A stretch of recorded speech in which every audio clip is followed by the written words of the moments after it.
লোহার রড উদ্ধার করেছে পুলিশ আইডিয়াল কলেজের শিক্ষার্থীদের কাছ থেকে। তাদের কিন্তু কাউকে আটক না করতে পারলেও তারা দাওয়া খেয়ে কিন্তু এই মুহূর্তে সায়েন্স ল্যাবের আশেপাশের স্থান কিন্তু ত্যাগ করেছে আইডিয়াল কলেজের শিক্ষার্থীরা। দর্শক, এই মুহূর্তে আমরা দেখতে পাচ্ছি যে পুলিশের ব্যাপক টহল রয়েছে। ডিসি মাসুদকে আমরা দেখতে পাচ্ছি, তিনি কিন্তু পরিস্থিতি নিয়ন্ত্রণে সম্পূর্ণভাবে কাজ করছেন। আমরা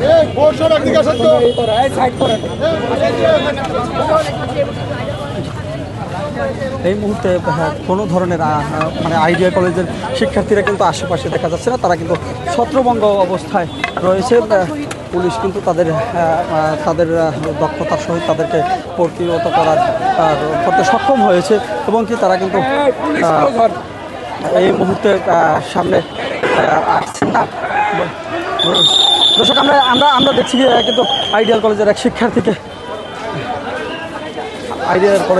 ভেবে এক পথচারীকে কিন্তু জিজ্ঞাসাবাদ করছিল পুলিশের ঊর্ধ্বতন কর্মকর্তারা। আসলে সে বলেছে যে আমি আইডিয়াল কলেজের শিক্ষার্থী নয়, যার কারণে তাকে